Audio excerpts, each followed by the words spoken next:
The Yakuza series has always played fast and loose with its collectibles and minigames. Things that show up in one game aren't always guaranteed to show up in the next, as Ryuga Studio change and play with the formula, always trying to keep things fresh and interesting. This is Deacon with Yakuza Fan, and I say to hell with that. Some of those ideas were the best in the series, and seeing parts of the game I love get phased out just bums me out. So here's 5 things I want to see return in Yakuza 7. Oh, and this was supposed to be quick, so expect Yakuza 6 footage throughout the whole thing.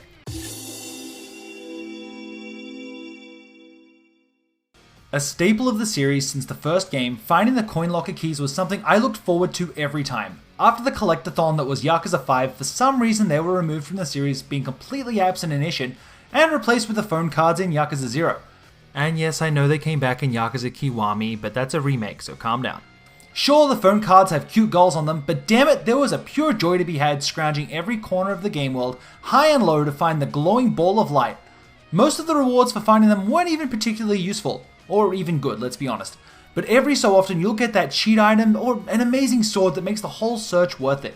Okay, so maybe I'm just nostalgic for that classic gameplay, but there's something almost calming about the search for the locker keys, learning every nook and cranny of Kamurocho, and plus, it's fun as hell. Ryuga Kurohyou rarely gets brought up when talking about some of the best parts of the series. Starring a completely new main character and being a PSP exclusive designed by a different studio, most people have never even heard of it, or it's just ignored as a non-mainline title. Since it was a smaller release, despite it getting a 2-season J-drama, the team was given more freedom to play with the formula. For the most part, it's a regular Yakuza game crime drama story, 100 sub-stories to complete, find all the cats around Kamurocho, but one of the little known things is the ability to create a fully customized character that you get to dress up with tons of unlockable tie-in outfits and then take them into 4-player local co-op battles. Why has this feature never made a return? Going on missions in a fully fledged PS4 version of a Yakuza game with my own custom soldier with my Kyodai by my side sounds fucking awesome. Not to mention a far better use of my time than the mediocre RTS battles in Yakuza 6. And if they ever wanted to bring back something like the battle dungeons or the underground from Dead Souls, co-op would be a perfect addition. The sub-stories and side quests in the Yakuza games are always my favorite part. They let the characters and world feel fleshed out, and it never feels as serious as the main plot tries to be. The Hitman and Bounty missions were one of those things that walked the line between serious and goofy.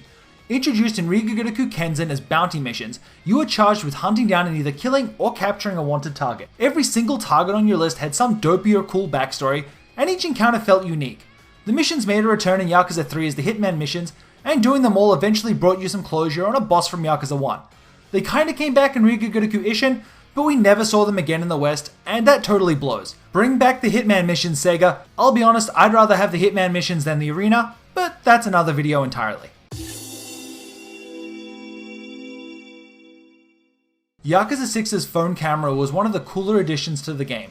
Letting you take in all of Kamurocho in first person and taking a selfie at pretty much any time, complete with filters, really gave the whole world an extra level of depth.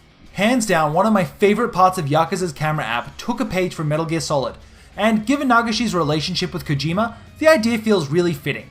As you stroll through the city streets, occasionally you'll feel a rumbling from your controller. If you pull up your cell phone and aim it just right, you'll be able to snap a photo of one of the many ghosts hidden all over town. There's some great references to characters old and new, and trying to find them all was honestly one of my favorite parts of the game. There's no checklist for finding them all, no special reward, just hunting down some ghosts for fun.